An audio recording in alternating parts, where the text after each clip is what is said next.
فاتحہ بسم اللہ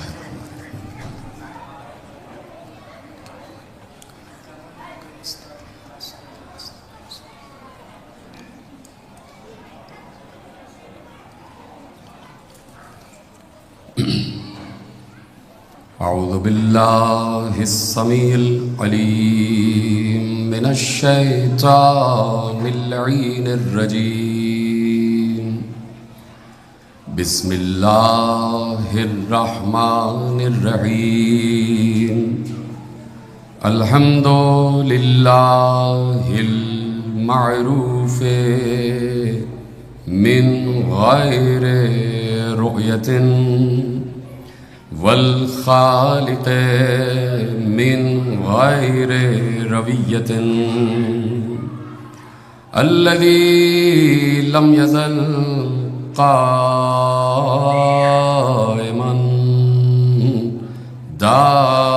دائما اذ لا سماء ذات ابراج ولا لیل داج ولا بحر ساج ولا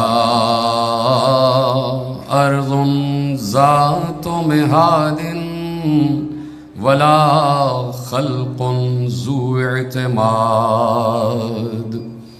والصلاة والسلام والتحیۃ والإکرام علی نبی الرحمت وخازن المغفرت وقائد الخیر والبرکت ومنقذ العباد من الہلکت سیدنا و مولانا ابی القاسم محمد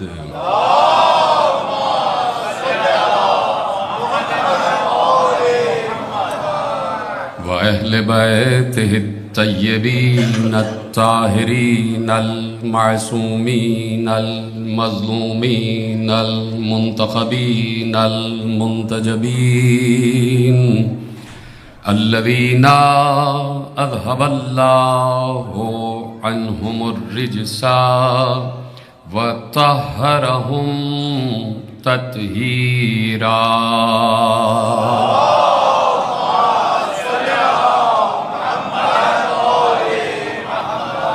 اما بعد فقد قال اللہ سبحانہ وتعالی فی محکم کتابہ المجید وفرقانہ الحمید وقولہ الحق بسم اللہ الرحمن الرحیم وجعلناہم ائمۃ یہدون بامرنا وأوحينا إليهم فعل الخيرات وإقام الصلاة وإيتاء الزكاة وكانوا لنا عابدين صلوات پڑھیں محمد وآل محمد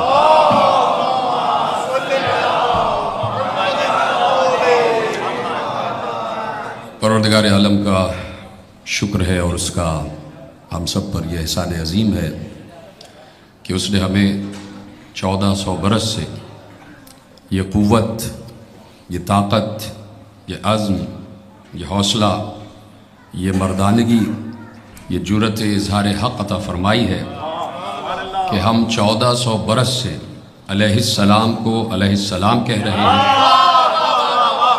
اور 1400 برس سے علیہ اللعن کو علیہ اللعن اور یہ استقامت، یہ قوت، یہ طاقت ہمیں کربلا نے عنایت فرمائی ہے اور اگر کربلا اس پوری دنیا میں اسی طرح کارگر ہو جائے، اسی طرح جذب و کشف کی منزل پر آ جائے کہ جو حق ہے، تو پھر کہیں سے بھی یہ آواز نہیں اٹھے گی کہ جسے پیغمبر نے لعنت اللہ کہا ہو اس کو امت کا کوئی فرد رحمت اللہ کہے۔ تو میں یہ سمجھتا ہوں کہ پیچھے والے حضرات بھی مجھ سے متفق ہیں ہیں آپ حضرات متفق؟ تو اگر زحمت نہ ہو تو یہ بیچ میں فرشتوں کو ہٹا کے آپ بیٹھ جائیے. یہ بیچ میں فرشتوں کی جگہ جو خالی ہے، کیونکہ آپ فرشتوں سے ہیں افضل، فرشتوں سے ہیں اشرف. تو یہ بیچ بیچ میں جو فرشتے بیٹھے ان سے آگے آپ آ جائیے، تشریف لے آئیے. فرشتے تو ائمہ کے بھی خادم ہیں اور ہمارے بھی خادم ہیں.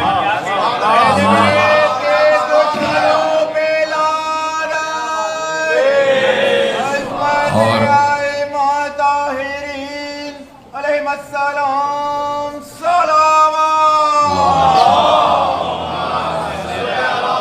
بہت شکریہ.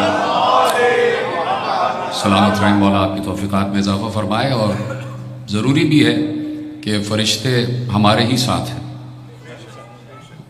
بڑی آہستہ سے آپ نے بے شک کہا، فرشتے ہیں ہی ہمارے ساتھ، اس لیے کہ فرشتے کبھی حق والوں کا ساتھ نہیں چھوڑتے. اور اگر حق کی فہرست گنوائی جائے تو حق کی ایک طویل فہرست ہے کہ جو اللہ نے گنوائی ہے. اور اگر جہاں سے میں نے بات چھوڑی ہے وہیں سے میں آپ سے متصل ہو جاؤں گا کہ دیکھیے یہ حق اور باطل، یہ اس کا ٹکراؤ ازل سے ہے. اور کسی نے پوچھا تھا امیر المومنین سے کہ مولا یہ ارشاد فرمائیے کہ انسان کتنا خود مختار ہے اور کتنا مجبور ہے. بڑا عظیم سوال، اور اس کی فکر بھی مولا نے بڑی عظیم فکر دی. کہا گیا کہ کتنا خود مختار ہے اور کتنا مجبور ہے. تو امیر المومنین نے کہا کہ دیکھو، اس کائنات میں جب سے یہ دنیا بنی ہے اس وقت سے اس کائنات کا مقدر ہے کہ یہاں حق اور باطل ٹکرائیں گے. جب سے یہ دنیا بنی ہے اس دنیا کا یہ مقدر ہے کہ یہاں حق اور باطل کا معرکہ ہوگا. اور کہا کہ جب اس تم دنیا میں آ گئے تو اب مجبوری یہ ہے. کیا پوچھا گیا کہ کتنا مجبور ہے انسان اور کتنا خود مختار ہے. تو کہاں سے جواب شروع کیا کہ اس دنیا کا مقدر ہے کہ یہ دنیا، اس میں حق اور باطل ٹکرائیں گے، حق اور باطل کی جنگ ہوگی. تو کہا کہ تم اس دنیا میں آ گئے تو اب مجبوری ہے کہ چاہو یا نہ چاہو تمہیں حق اور باطل کے مارکے کا حصہ بننا پڑے گا. یہ میرے جملے نہیں ہیں، یہ امیر المومنین کے جملے. پوچھنے والے نے پوچھا کہ کتنا خود مختار ہے انسان اور کتنا مجبور ہے. تو امیر المومنین نے کیا کہا کہ اس دنیا کا مقدر ہے کہ اس میں حق اور باطل کا مارکہ ہوگا. اب مجبوری یہ ہے جب تم اس دنیا میں آ گئے کہ تم چاہو یا نہ چاہو تمہیں اس حق اور باطل کے مارکے کا حصہ بننا پڑے گا. یعنی اس وقت کائنات میں کوئی انسان ایسا نہیں ہے کہ جو اپنے کو حق پر نہ سمجھتا ہو اور اپنے مخالف کو باطل پر نہ سمجھتا ہو. یعنی عیسائی بھی اپنے کو حق پر سمجھ رہا ہے، یہودی بھی اپنے کو حق پر سمجھ رہا ہے. حد یہ ہے کہ بت پرست بھی اپنے کو حق پر سمجھ رہا ہے، اور جو جھوٹا ہے وہ بھی اپنے کو سچا سمجھ رہا ہے. یعنی مسلسل حق اور باطل کا ٹکراؤ ہے. تو اب امیر المومنین نے کہا کہ مجبوری ہے، چاہو یا نہ چاہو تم اس حق اور باطل کے مارکے کا حصہ بنو گے. اور اختیار یہ ہے کہ چاہو تو حق کے ساتھ ہو جاؤ، چاہو تو باطل کے ساتھ ہو جاؤ. تو اب صورتحال یہ ہے کہ جب انسان کو اللہ نے عقل دے دی تو عقل کے ساتھ یہ بات بھی ودیت کر دی کہ حق کیا ہے اور باطل کیا ہے. تو اب یہیں سے بات کا آغاز ہو رہا ہے اور یہیں سے گفتگو 3 دن آپ سے جاری رہے گی کہ حق اور باطل ازل سے ٹکرا رہے ہیں. اور حق کی فہرست بھی اللہ نے بتائی ہے اور باطل کی فہرست بھی اللہ نے بتائی ہے. جب آپ پہلا مارکہ دیکھیں گے کہ حق اور باطل کی پہلی جنگ کہاں ہوئی ہے، تو حق اور باطل کی پہلی جنگ ہوئی ہے خود اس عالم میں کہ جہاں فرشتے بھی موجود ہیں اور جہاں شیطان بھی موجود ہے. اور حق اور باطل کے مارکے کا معیار تھا سجدہ آدم. اتنی مشکل بات نہیں ہے، بہت آسان تقریر کر رہا ہوں، سب آپ کی سنی ہوئی باتیں، صرف فیصلہ آپ کے لیے شاید نیا ہو جائے. یہ سب چیزیں آپ کی سنی ہوئی ہیں، لیکن میں جو نتیجہ آپ کے حوالے کر رہا ہوں وہ شاید ایک نیا زاویہ آپ کو عطا کرے کہ اب پہلا مارکہ جو ہوا ہے حق اور باطل کا وہ ہوا ہے اللہ کے سامنے. اور اس میں ایک طرف شیطان ہے اور ایک طرف ملائکہ ہیں. یعنی اب جسے سجدہ کیا جا رہا ہے وہ حق ہے اور جو سجدے سے انکار کر رہا ہے وہ باطل ہے. تو اب حق اور باطل کا سفر شروع ہوا. جب پہلی منزل آئی تو اب حق کا نام ہے آدم. ابھی ایک جملہ کہنے جا رہا ہوں. پہلی منزل آئی تو حق کا نام ہے آدم، حق کا نام ہے آدم. اور جو آدم کے مقابلے پہ آ جائے وہ باطل. پڑھا لکھا مجموعہ میرے سامنے بیٹھا ہے اور خدا سلامت رکھے آپ کی سماعتوں کو. حق ہے، پہلا حق ہے اس دنیا کا آدم، اور شیطان ہے باطل. تو اب یہیں سے ایک فیصلہ ہو گیا کہ حق کے مقابلے پہ جو آ جائے، حق حق کے مقابلے پہ جو آ جائے وہ باطل. آج امت مسلمہ کا کوئی فرقہ یہ نہیں کہتا کہ مثلا آدم حق پر نہیں تھے. آدم حق پر ہیں، چاہے وہ 73 فرقوں میں سے، چاہے وہ 5 شریعتوں میں سے، چاہے وہ 5 فقہوں میں سے کوئی بھی ہو، سب کہتے ہیں آدم حق پر ہے اور شیطان باطل ہے. تو یہیں سے حق اور باطل کا سفر شروع ہو گیا، اور یہ حق اور باطل کا سفر رکے گا نہیں، قیامت تک جاری رہے گا. کیونکہ امیر المومنین نے کہہ دیا کہ یہ دنیا جب تک ہے یہاں حق اور باطل ٹکرائیں گے، حق اور باطل کا مارکا ہوگا. تو حق کا سفر آگے بڑھا اور حق پہنچا نوح کی منزل پر. تو نوح اپنے دور میں حق. اب نوح کے مقابلے پہ اگر قوم آ جائے تو وہ باطل، اور اگر نوح نبی کے مقابلے پہ بیویاں آ جائیں تو وہ باطل.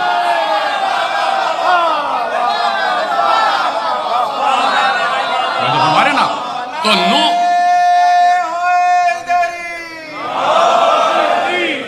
تو حضرت نوح اپنے دور میں حق کا استعارہ، اور نوح کے مقابلے پہ کوئی آ گیا وہ باطل ہو گیا. تو حق کا سفر یہاں بھی نہ رکا، حق کا سفر آگے بڑھا، ابراہیم تک پہنچا. تو حضرت ابراہیم اپنے دور میں حق. اب ابراہیم کے مقابلے پہ نمرود وہ باطل. اس سے تو کوئی انکار نہیں کرتا.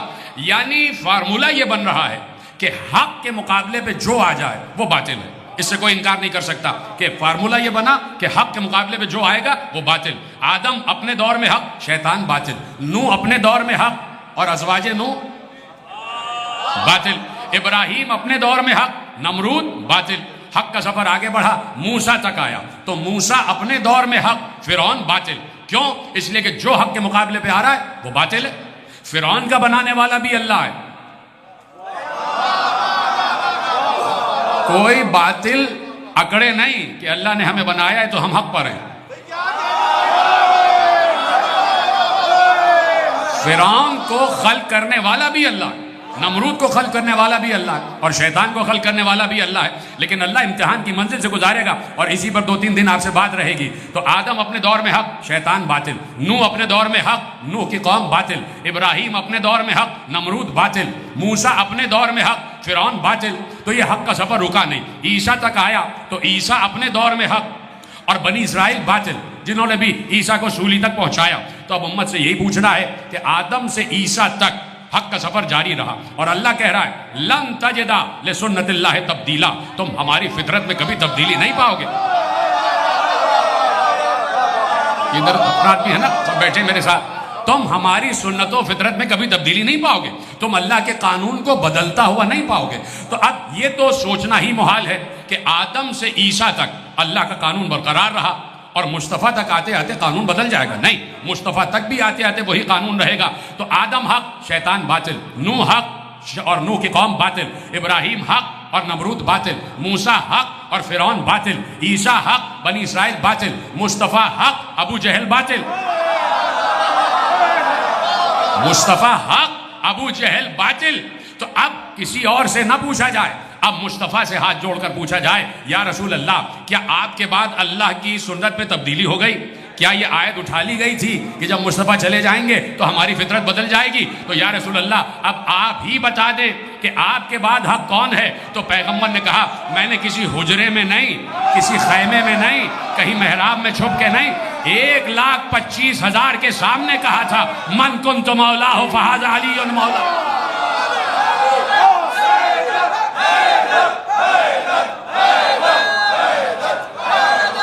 توجہ فرمائیے آپ.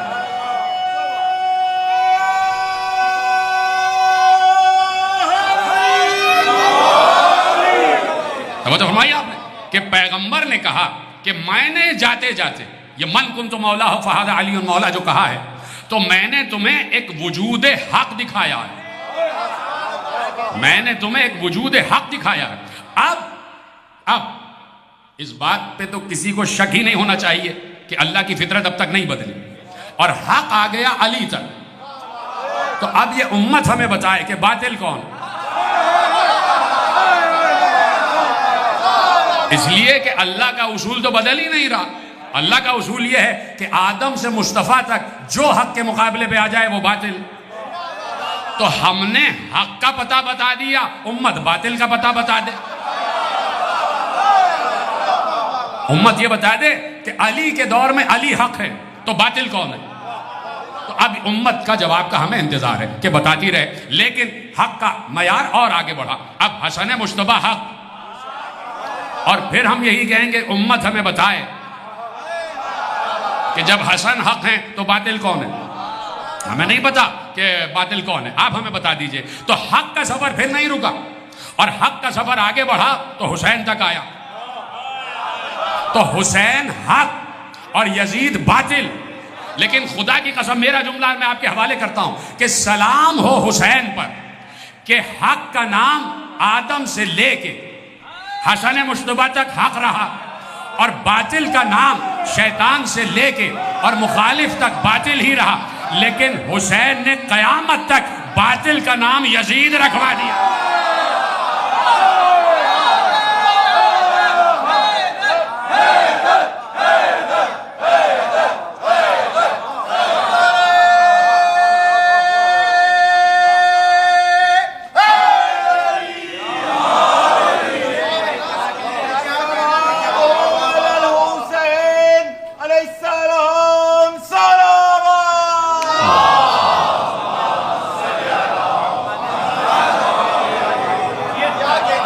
فرمائی آپ کہ امام حسین علیہ السلام نے اب باطل کا نام یزید رکھ دیا.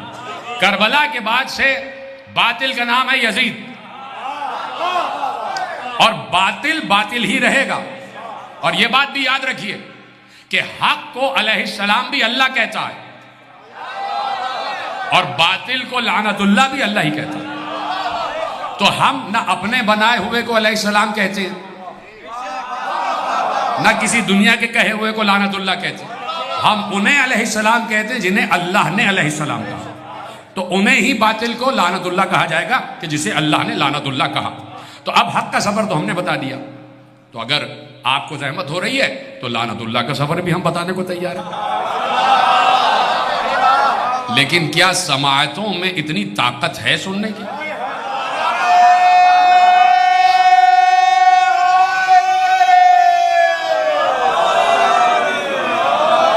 تو اب پیغمبر نے ایک سفر گنوا دیا کہ حق اور باطل کا مارکا جاری رہے گا. حق کا راستہ بھی ہم بتا رہے ہیں اور باطل کا راستہ بھی ہم بتا رہے ہیں. تو دیکھیے، جب یہ حق کا سفر ہے، حق کا سفر ہے، تو اب یہ عدل الہی ہے جو ہم 1400 برس سے کہہ رہے ہیں. اور بار بار اعادہ اور آموختہ اس لیے ضروری ہے کہ یہ نئی نسل تک بات پہنچ جائے.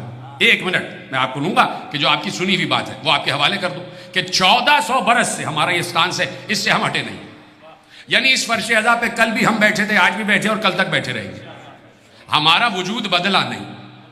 نہ ہم نے 1400 برس سے عقیدہ بدلا، نہ ہم نے 1400 برس سے ایمان بدلا، نہ ہم نے 1400 برس سے نظریہ بدلا. اس کی وجہ یہ ہے کہ 1400 برس سے ہم نے امام بھی نہیں بدلا.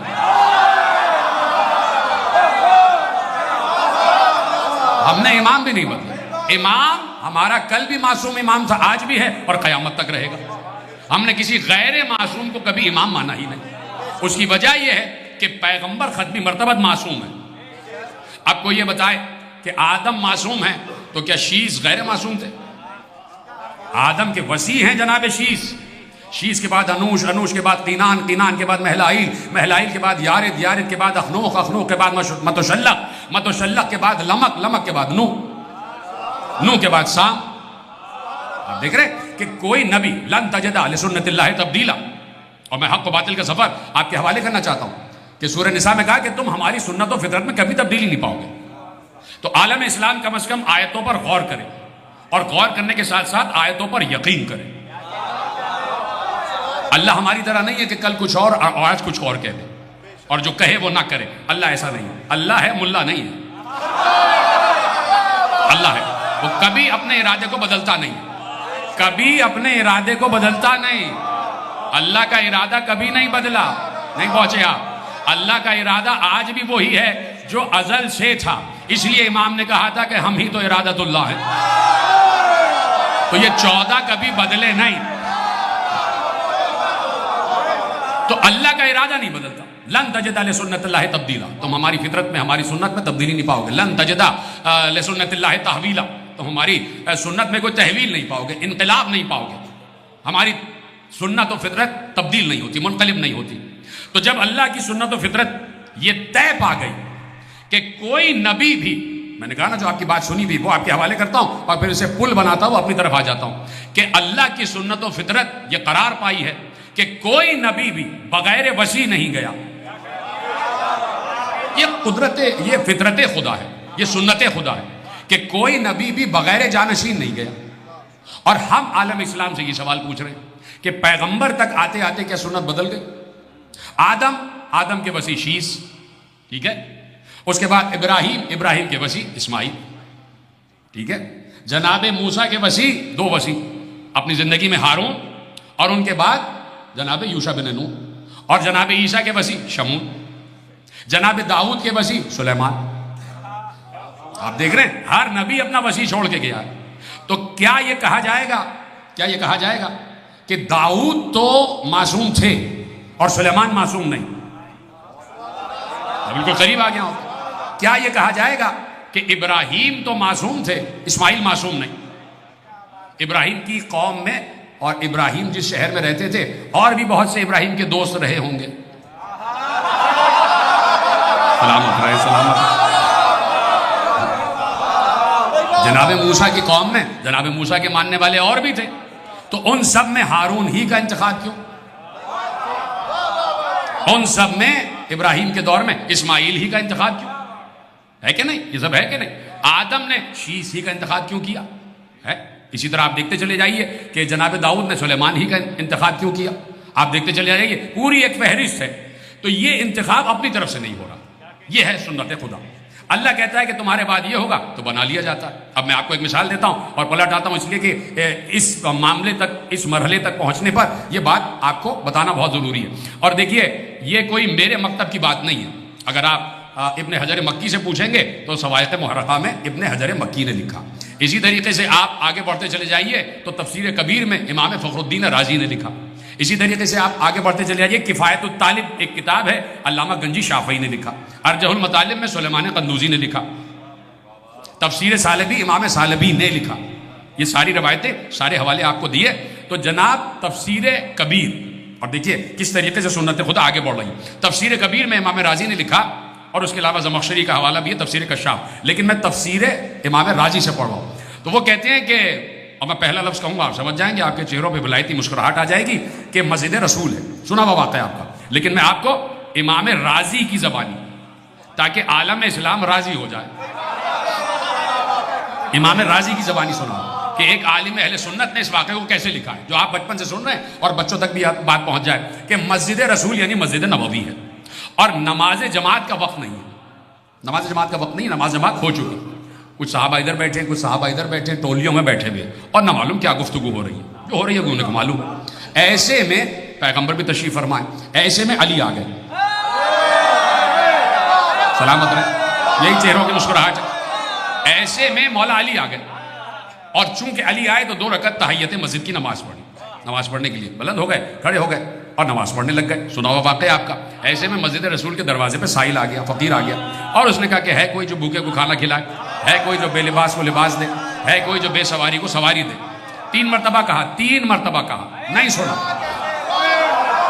سب نے دیکھا اور ادھر سے منہ پھیر لیا, پھر دیکھا, پھر منہ پھیر لیا, پھر دیکھا, پھر ادھر سے منہ پھیر لیا. اب اس امام راضی کہہ رہے, اب اس سائل نے آسمان کی طرف اشارہ کیا. اللہم اشہد انی سئلت فی مسجد الرسول, پروردگار گواہ رہنا میں نے تیرے رسول کی مسجد میں سوال کیا اور کوئی جواب نہیں دے رہا. تو اب تک نہ جواب دینے والے علی نے جواب دیا. کتنا مشہور بات ہے کہ علی جو ہے رکوع میں ہے اور علی نے ایسے اشارہ کیا, رکوع میں ایسے اشارہ کیا اور انگوٹھی اتار دی, انگوٹھی زمین پہ گری, وہ آیا انگوٹھی اٹھا کے چلا گیا. تو علی سے مانگنے والے فقیر بھی بڑے ذہین ہوتے ہیں, جو اشارہ مولا کو سمجھ رہے ہیں, اس نے ایسے انگوٹھی اتاری اور وہ انگوٹھی لی اور چلا گیا. ایسے میں رسالت ماں باہر آئے, انہوں نے کہا حجرے میں تھے, ہماری کی روایت ہے کہ مسجد میں تھے. تو ایسے میں رسالت ماں باہر آئے اور آ کے رسالت ماں نے سب سے پوچھا, تم میں سے کون ہے جس نے ابھی صدقہ دیا؟ کون ہے جس نے ابھی صدقہ دیا؟ تو سب سمجھے کہ کوئی گستاخی ہو گئی. سب نے کہا یا رسول اللہ ہم نے نہیں, علی نے. علی نے، ادھر سے بھی آواز ہے علی نے، علی نے، علی نے۔ پیغمبر نے کہا اچھا ابھی میں سمجھا، ابھی جبرائیل آئے تھے اور مجھ پہ آیت نازل ہوئی انما ولیکم اللہ ورسولہ۔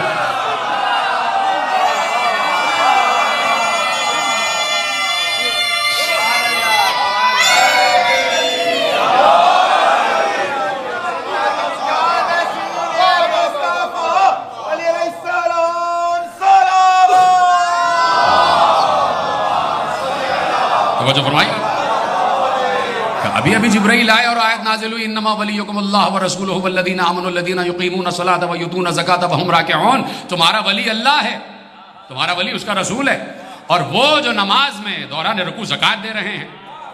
ابھی آیت نازل ہوئی ہے اور علی کی شان میں آیت آ گئی، اس لیے کہ علی نے انگوٹھی دی ہے۔ اب پیغمبر نے کہا جس کے لیے میں نے زحمت دی، کہا سنا میں ابھی بیٹھا ہوا تھا اور میں نے آواز دی، اللہ سے کہا پروردگار تیرے نبی موسیٰ نے کہا تھا، تیرے نبی موسیٰ نے دعا کی تھی، کیا دعا کی تھی؟ رب اشرح لی صدری ویسر لی امری واحلل عقدۃ من لسانی یفقہوا قولی واجعل لی وزیرا من اہلی ہارون اخی۔ پیغمبر نے کہا کہ میں نے اللہ سے کہا پروردگار تیرے نبی موسیٰ نے تجھ سے دعا مانگی تھی کہ میرے سینے کو کشادہ کر دے، میری زبان کی گرہ کھول دے، میرے قول کو پورا سر بنا دے، اور میرے لیے ایک وزیر قرار دے، اور وہ وزیر بھی باہر سے نہ ہو، میرے ہی گھر سے ہو، اور گھر سے بھی میرا بھائی ہارون۔ کہا میں نے اللہ سے کہا کہ نبی موسیٰ نے کہا تھا کہ وَاجْعَلْ لِي وَزِيرًا مِّنْ أَهْلِي هَارُونَ أَخِي، اور پروردگار میں تجھ سے دعا کر رہا ہوں اللہم اشرح لی صدری، اللہم اشرح لی صدری ویسر لی امری واحلل عقدۃ من لسانی یفقہوا قولی واجعل لی وزیرا من اہلی علیا اخی۔ تلاوت رہا جیسے آپ نے سنا کہ میرے لیے میری کمر کو مضبوط کرنے والا میرا وزیر قرار دے، اور کوئی اور نہیں، علی۔ تو اب اللہ کی سنت بدلی نہیں، یعنی پیغمبر کا وزیر رہے گا علی، چاہے کوئی مانے یا نہ مانے۔ جناب ابراہیم کو بھی کتنے لوگوں نے نہیں مانا، جناب موسیٰ کو بھی کتنے لوگوں نے نہیں مانا، اور جناب ہارون کی بھی کتنے لوگوں نے نہیں مانی۔ تو کیا ہارون وزیر نہیں رہے؟ اے بھائی جناب ہارون کے ہوتے ہوئے بچھڑا بنایا گیا، یعنی نبی کے وزیر کے ہوتے ہوئے بچھڑا بنایا گیا۔ یعنی کہاں بیٹھے آپ؟ یعنی نبی کے وزیر کے ہوتے ہوئے اگر اس وزیر سے ہٹ کے کوئی بنا لیا جائے تو وہ بچھڑا ہی ہوتا ہے۔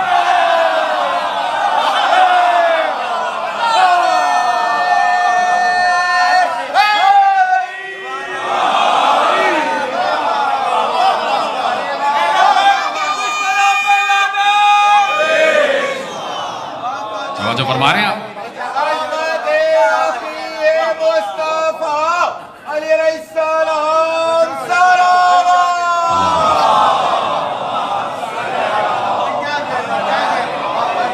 جو فرما رہے ہیں آپ کہ بھائی میں ابھی کہیں کراچی میں تقریر کر رہا تھا تو ایک میں نے ذرا سی جھلک دکھائی، تو میں ذرا تفصیل یہاں آپ کے حوالے کر دیتا ہوں، جنہوں نے سنی ہوگی وہ ان کو یاد ہوگا کہ جناب ہارون علیہ السلام اور جناب موسیٰ علیہ السلام، تو یہ دونوں کا ایک تعلق اللہ ہی نے بنایا، ظاہر سی بات ہے دونوں بھائی ہیں۔ تو جناب موسیٰ کو اللہ نے بلا لیا 30 راتوں کے لیے اور 10 راتوں میں اضافہ کر دیا۔ 30 راتوں کے لیے لکھا ہوا ہے قرآن میں کہ ہم نے موسیٰ سے کہا آ جاؤ اور طور پر آ جاؤ، ہم تمہیں کتاب دیں گے، تورات دیں گے، 30 راتوں کے لیے آ جاؤ۔ تو اللہ کو 30 راتوں کی کیا ضرورت ہے؟ وہ اللہ جو ایک شب میں قلب رسول پر پورا قرآن اتار دیتا ہے، وہ اللہ کے جو آغوش جناب مریم میں عیسیٰ کو کتاب دے کے بھیج رہا ہے، اسے توریت کے نزول کے لیے 30 راتوں کی کیا ضرورت ہے؟ اور پھر 30 راتوں ہی میں نہیں 10 راتوں کا اور اضافہ کر دیا۔ تو یہ اللہ کی تاخیر کیسی؟ پہلے تو اللہ کو سمجھو، پہلے تو اللہ کو سمجھو، یہ 30 راتیں اور اس کے بعد 10 راتوں میں اضافہ، میقات کی 30 راتیں اور اس کے بعد 10 راتوں میں اضافہ۔ تو پڑھا لکھا مجمع بیٹھا ہوا ہے اور آپ سب سمجھیں گے جو میں بات کہنے جا رہا ہوں۔ تو عالم اسلام سے ایک سوال ہے کہ جناب 30 راتوں کا فیصلہ کیا تھا اللہ نے، 30 راتوں کا فیصلہ کیا تھا، 30 راتوں کا فیصلہ کیا تھا اور 10 راتوں کا اضافہ کر دیا، تو یہ اللہ کے فیصلے میں تبدیلی کیسے آ گئی؟ بھائی اسی کو ہمارے یہاں بدا کہا جاتا، اسی کو ہمارے یہاں بدا کہا جاتا ہے، اور یہ بدا تبدیلی نہیں ہوتی۔ اس کا مطلب یہ ہوتا ہے کہ اللہ نے پہلے سے ارادہ کیا ہوا تھا کہ میں 30 کے لیے بلاؤں گا، 10 میں اضافہ کر دوں گا۔ اگر 10 کا اضافہ نہ ہوتا تو بدا ہوتا، تو اسے آپ کہتے کہ اللہ نے اپنے ارادے میں تبدیلی کر دی۔ اگر 10 کا اضافہ نہ ہوتا تو اللہ کے ارادے میں تبدیلی قرار پاتی، لیکن اس کا ارادہ ہی یہ تھا۔ یہ میں قول معصوم کی روشنی میں پڑھ رہا ہوں، اپنی طرف سے کوئی بات نہیں کہہ رہا۔ تو اب یہ 10 راتوں کا اضافہ، 30 راتوں کے لیے بلایا، 10 راتوں میں اور اضافہ ہو گیا۔ اب 30 راتوں کے لیے کہہ کے آ رہا ہوں، قوم نے کہا 30 راتوں میں آ جائیں گے واپس۔ 30 دن کیا ہوتے ہیں؟ 1 مہینہ ہوتا ہے۔ 30 راتوں میں واپس آ جائیں گے۔ 30 راتیں ہو گئیں، اب آئیں گے۔ پہلا دن گزر گیا، 32واں دن آ گیا، اب آئیں گے، نہیں آئے۔ 33واں دن آ گیا، نہیں آئے۔ 34واں دن آ گیا، نہیں آئے۔ تو اب وہ بڑھا جسے سامری کہا جاتا ہے، اس نے کہا دیکھو اب نہیں آئیں گے۔ چلے گئے، اور اللہ نے بلا لیا، چلے گئے آسمانوں پہ یا کہیں چلے گئے، قوم کو تنہا چھوڑ کے چلے گئے، اب نہیں آئیں گے۔ اور ہمیں عبادت کی عادت ہو گئی ہے، تو میں تمہارے لیے ایک ایسا بچڑا بناتا ہوں۔ جناب ہارون نے کہا مجھے بنا کے گئے، جیتے رہے سلامت رہے۔ جناب ہارون نے کہا مجھے بنا کے گئے، کہا کہ بھائی بنا کے گئے ہوں نا 3-4 لوگ جناب ہارون کے ساتھ، باقی پوری قوم بچڑے کے ساتھ۔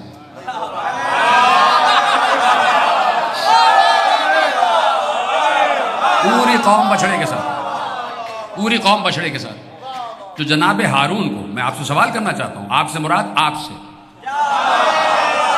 میں آپ سے سوال کرنا چاہتا ہوں کہ جناب ہارون اللہ کے حکم سے بنے تھے یا نہیں؟ وہاں سے جواب آئے گا بالکل۔ جناب ہارون معصوم تھے یا نہیں؟ وہاں سے جواب آئے گا بالکل۔ تو یہ اللہ کی طرف سے جو بنایا گیا اور صاحب عصمت، وہ اتنا کمزور ہو گیا کہ قوم سے اپنے آپ کو منوا نہ سکا۔ جیتے رہے سلامت رہے۔ ہمیں تو اس کا جواب معلوم ہے، ہم تو آپ سے پوچھنا چاہتے ہیں۔ اس کا مطلب ہے کبھی کبھی اللہ اپنے بنائے ہوئے کو خاموش کروا کے ان بنانے والوں کا امتحان لیتا ہے، بنانے والوں کا امتحان لیتا ہے، بنانے والوں کا امتحان لیتا ہے۔ اب جو سمجھ رہے ہیں آپ، بالکل آپ سے بتانے کی ضرورت ہی نہیں ہے۔ 40 راتیں ہو گئی، جناب موسیٰ واپس آ گئے، آپ نے سنا ہوا ہے، اور جناب موسیٰ نے دیکھا بچڑا بنا ہوا ہے۔ چلو جناب موسیٰ واپس تو آئے اور دیکھا تو دل پہ کیا گزری ہوگی جناب موسیٰ، کیا گزری ہوگی؟ تو چونکہ اللہ کسی کو محبوب کہہ رہا ہے نا، محبوب ہے نا اللہ کا ایک، تو اللہ نے چاہا کہ بھئی محبوب کے دل پہ کوئی اثر نہ ہو، اسی لیے اب تک واپس نہیں بھیجا۔ اشاروں میں بات کر رہا ہوں، جو سمجھ رہے ہیں ان کو، جو سمجھ رہے ہیں ان کو سلام ہے، جو نہیں سمجھ رہے وہ سمجھ جائیں۔ تو جناب موسیٰ آئے اور دیکھا کہ یہ کام ہو رہا ہے اور بچڑا وچڑا پوجا جا رہا ہے، تو جناب موسیٰ قوم کی طرف جانے سے پہلے جناب ہارون کی طرف آئے، اور یہ ہے جواب۔ اور داڑھی پکڑ کے کہا ہارون تمہارے حوالے کر کے گئے تھے ہم قوم کو، اخلفنی فی قومی کہہ کے گئے تھے ہم، یہ کیا ہوا اور یہ سب کیسے ہو گیا؟ جناب ہارون نے کہا کہ میرے بھائی میری داڑھی چھوڑ دیجئے، اس لیے کہ یہ اتنے قوی ہو گئے اور اکثریت میں ہو گئے کہ قریب تھا کہ یہ مجھے قتل کر دیتے۔ اب منتظر کرتے چلے جائیے، کرتے چلے جائیے، کرتے چلے جائیے۔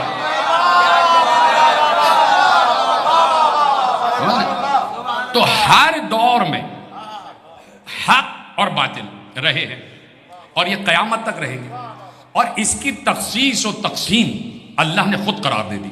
اور جو میں نے آیتیں آپ کے حوالے کی کہ سورہ انبیاء اور سورہ قصص، اور دو سوروں میں 2 قسم کے اماموں کا تذکرہ اللہ نے کیا۔ یہ بھی آپ نے بچپن سے بات سنی ہوئی ہے کہ حق اور باطل، یعنی قیادت میں بھی حق ہے اور قیادت میں بھی باطل ہے۔ یہ بات یاد رکھیے گا، قیادت حق بھی ہوتی ہے اور قیادت باطل بھی ہوتی ہے، یہ اللہ نے قرار دیا۔ یہ فیصلے اللہ کے ہیں، یہ فیصلے قرآن کے ہیں، ہمارے فیصلے نہیں ہیں۔ اللہ نے کہہ دیا، جو میں نے آیت نامے میں آپ کے حوالے کی کہ وَجَعَلْنَاهُمْ أَئِمَّةً يَهْدُونَ بِأَمْرِنَا، ہم نے ایسے امام قرار دیے ہیں جو ہمارے امر سے ہدایت کرتے ہیں۔ ذہین لوگ بیٹھے ہوئے، بات آپ تک پہنچ جائے گی۔ دیکھیے وائس ورثہ کیا ہوتا ہے، یعنی اس میں پیچھے ایک جملہ چھپا ہوا ہے، اس کے بطن میں، اس کے سینے میں، اس کے قلب میں ایک جملہ چھپا ہوا ہے۔ کیا کہہ رہا ہے اللہ؟ وَجَعَلْنَاهُمْ أَئِمَّةً يَهْدُونَ بِأَمْرِنَا، وہ امام ہیں کہ جو ہمارے امر سے ہدایت کرتے ہیں۔ پیچھے کا جملہ چھپا ہوا ہے کہ کچھ ایسے بھی امام ہوں گے جو ہمارے امر سے ہدایت نہیں کر رہے، جن کے پاس ہمارا امر نہیں پہنچا، جن کے پاس ہمارا حکم نہیں پہنچا۔ اور ابھی دوسرا آپ کو دکھاؤں گا، کہا کہ بھائی ہم نے کچھ ایسے امام قرار دیے ہیں کہ جو ہمارے امر سے ہدایت کرتے ہیں. بڑی مشہور آیت ہے، آپ کو یاد ہوگی. اور ہم نے ان پر وَأَوْحَيْنَا إِلَيْهِمْ، اور ہم نے ان پر وحی کی ہے. اب قرآن کی ایک آیت کسی ایک جگہ کے لیے ہی مخصوص نہیں ہوا کرتی. یہ ہے اپنے لیے کہ جہاں اللہ نے ایک انبیاء کے سلسلے کا تذکرہ کیا اور کہہ دیا کہ وہ بھی امام تھے. لیکن دیکھنا پڑے گا کہ امامت کا آغاز ہو کہاں سے رہا. امامت کا آغاز جناب آدم سے نہیں ہو رہا، جناب نوح سے نہیں ہو رہا. امامت کا آغاز جناب ابراہیم سے ہو رہا ہے. توجہ فرما رہے ہیں آپ، یہ سب آپ کی سنی ہوئی بات ہے. تو اب وہاں سے کیونکہ امیر المومنین سے پوچھا گیا، حضرت عبداللہ ابن عباس نے پوچھا کہ مولا یہ ارشاد فرمائیے، امیر المومنین کہہ کے مخاطب کیا، امیر المومنین کہہ کے مخاطب کیا. تو مجھ سے کسی نے سوال کیا تھا کہ کیا ہم ائمہ معصومین کو جل جلالہ کہہ سکتے ہیں؟ تو میں نے کہا کہ ائمہ نے کہا ہے کہ ہم اس کی جلالت کے مظہر ہیں، ہم اس کی کرامت کے مظہر ہیں. وہ ذوالجلال ہے والاکرام، ہم اس کے جلال کے بھی مظہر ہیں، ہم اس کے اکرام کی بھی مظہر ہیں. لیکن میں نے کہا کہ میرے پاس ایک دلیل یہ ہے کہ ذوالجلال والاکرام اللہ کا لقب ہے، اللہ کا لقب ہے. اور ائمہ جو ہے وہ اتنے بادم ہیں اللہ کی بارگاہ میں کہ بعض القاب اللہ کے انہوں نے اللہ ہی کے لیے مخصوص کیے ہیں. میں نے کہا بے عین ہی ایسے یہ 12 کے 12 امیر المومنین ہیں، لیکن سوائے علی کے امیر المومنین کسی کو نہیں کہا جاتا. کہاں بیٹھے ہیں آپ؟ یعنی ہر امام نے اپنے کو امیر المومنین کہنے سے منع کیا کہ یہ لقب صرف علی ابن ابی طالب کے لیے. تو اگر امام اپنے کو امیر المومنین نہیں مان رہے اور صرف امیر المومنین علی کو کہہ رہے ہیں تو وہ کسی حاکم کو امیر المومنین کیسے کہہ دیں گے؟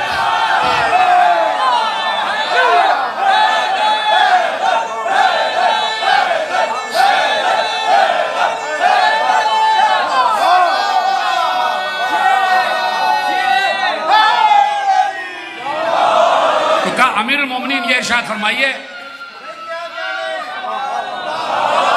ماشاءاللہ ماشاءاللہ، سلامت رکھے پروردگار. بچے کو آگے لے کے آئے، یہاں بچے کو ادھر لا تاکہ سب بچے کو دیکھیں. ماشاءاللہ کیا اچھا نعرہ لگایا بچے نے، ماشاءاللہ. تو کہا کہ امیر المومنین یہ ارشاد فرمائیے کہ قرآن کی آیتوں کی تفسیر کا سنو. قرآن کی ایک ایک آیت کی ظاہری طور پر ایک معنی ہے، باطنی طور پر 70,000 معنی. یہ ائمہ کی حدیث میں بالکل طے شدہ بات ہے کہ باطنی طور پر قرآن کی ایک ایک آیت کے 70,000 معنی ہیں. اور اگر ایسا نہ مانا تو اس کا مطلب ہے کہ قرآن کو محدود مان لیا جائے گا. اور قرآن ہے علم خدا، جب قرآن کو محدود مانا تو علم خدا محدود ہو جائے گا، اور علم خدا کو محدود مانا تو خدا محدود ہو جائے گا، اور جو محدود ہو جائے وہ خدا نہیں، جو محدود ہو جائے وہ خدا نہیں. تو کہا کہ ایک ایک آیت کے ظاہری طور پر ایک اور 70,000 معنی. تو ابن عباس حیران ہو کے کہتے ہیں مولا 70,000 معنی؟ کہا کہ ایک ایک آیت تو بہت دور کی بات ہے، ایک ایک لفظ کے 70,000. پھر متحیر ہوئے کہ ایک ایک لفظ کے 70,000 معنی؟ کہ لفظ تو بہت دور کی بات ہے، ایک ایک حرف کے 70,000 معنی، ایک ایک حرف کے 70,000 معنی. آپ دیکھ رہے ہیں؟ تو کہا کہ مولا پھر تو یہ اللہ ہی کو معلوم ہوگا، یہ تو صرف اللہ ہی کو معلوم ہوگا. کہا نہیں، وہ خالق علم ہے، یہ سارے معنی تو ہمیں بھی معلوم ہے، اس لیے کہ ہم عالم کتاب، ہم عالم کتاب. تو قرآن کی ایک ایک آیت کے 70,000 معنی ہیں. تو صرف آپ وہیں کے لیے مخصوص نہیں رکھیں گے کہ انبیاء کو کہا گیا ہے امام، یہ منطبق ہوگی اس دور تک. اس لیے کہ اگر اس دور میں یہ آیت کارگر نہ ہو تو آیت اسی وقت منسوخ ہو جاتی. آپ کے سامنے مثال ہے آیہ نجوہ کی، کہ اس پر عمل منسوخ ہو گیا تھا. آیت تو موجود ہے، عمل منسوخ ہو گیا تھا. تو اب آیت اگر قیامت تک کے لیے نہ ہو تو پھر آیت کا فائدہ کیا؟ تو اس کا مطلب ہے کہ اسی آیت میں 2 قسم کی آیتوں میں اللہ نے 2 قسم کے ہادی، 2 قسم کے رہبر، 2 قسم کے قائد، 2 قسم کے امام، 2 قسم کے حجت، یہ سب بیان کر دیا. تو کہا کہ بھی ایک حجت تو یہ ہے، ایک امام تو یہ ہے جو ہمارے امر سے ہدایت کرتا ہے. وَأَوْحَيْنَا أَوْحَيْنَا إِلَيْهِ، ہم ان پر وحی کرتے ہیں، ہم نے ان پر وحی کی. یعنی امام کی ایک پہچان یہ ہے کہ اس پر وحی ہوگی. امام کی ایک پہچان یہ ہے کہ اس پر وحی ہوگی. اس لیے کہ میں نے آپ سے کہہ دیا کہ اس آیت کو قیامت تک جانا وہی ہوگی. اور اسی لیے ائمہ میں سے ائمہ کا ایک لقب محدث بھی ہے, محدث. اور جناب سید عالمین سلام اللہ علیہ ان کا بھی ایک لقب محدثہ ہے. محدث کا مطلب یہ ہوتا ہے کہ جس پر فرشتہ نازل ہوتا ہے اور اللہ کی طرف سے پیغام لاتا ہے. تو وَأَوْحَيْنَا إِلَيْهِمْ, ہم نے ان پر وحی کی. کس بات کی؟ فعل الخیرات. ہم نے ان پر وحی کی. ذہین لوگ بیٹھے اور مجھے یہاں پہ رکنا نہیں پڑے گا, مجھے بالکل یقین ہے. ہم نے ان پر وحی کی فعل الخیرات, ہم نے ان پر وحی کی کہ عمل خیر کرو. اب عمل خیر ہمارے بھائیوں کو نہیں معلوم, عمل خیر انہی کو معلوم ہے جو کہتے ہیں حی علی خیر العمل. وَأَوْحَيْنَا إِلَيْهِمْ فِعْلَ الْخَيْرَاتِ. اب وہ عمل خیر کیا ہے ہم جانتے ہیں, اس لیے کہ ہم غدیری ہیں, اور غدیر سے ہی پتہ چل گیا کہ عمل خیر کیا ہے. اس لیے کہ حی علی الصلاح پہلے موجود تھا, حی علی الفلاح پہلے موجود تھا, غدیر میں کہا گیا حی علی خیر العمل. جناب سلمان فارسی اور جناب ابو ذر سے کہا تھا کہ بلاؤ انہیں واپس, جو پیچھے رہ گئے ان کو آگے بلاؤ, جو آگے چل گئے پیچھے بلاؤ. کہا کیا کہہ کے بلائیں؟ پیغمبر نے کہا کہو حی علی خیر العمل. نماز صرف نماز ہے, نماز بھی ہے اور فلاح بھی ہے, لیکن غدیر خیر عمل ہے, سارے عملوں میں خیر.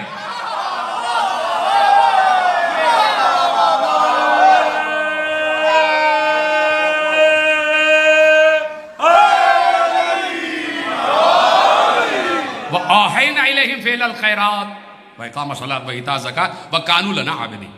اب یہ بات ہو گئی کہ ہم نے ان پر وحی کی ہے, اور بالکل تقریر آخری مرحلے میں داخل ہو گئی, میں زیادہ وقت آپ کا لوں گا نہیں. ہم نے ان پر وحی کی ہے کہ عمل خیر کریں بھی اور کروائیں, خود بھی عمل کریں اور دوسروں کو حکم بھی دیں. نماز قائم کریں, اقامۃ الصلاۃ وایتاء الزکوٰۃ, اور زکوٰۃ دیں. تو ظاہر سی بات ہے کہ امت کا نصاب الگ ہوتا ہے اور معصومین کا نصاب الگ ہوتا ہے. امت کتنی بھی کوشش کر لے اب نماز کے دوران زکوٰۃ نہیں دے سکتی امت, اور امت نے کوشش کی تھی.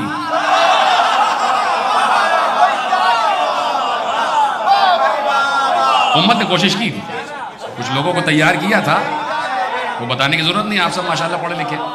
تو امت اب اگر زکوٰۃ دے گی نا, یوں کرے گا کوئی, تو اس کی نماز ٹوٹ جائے گی.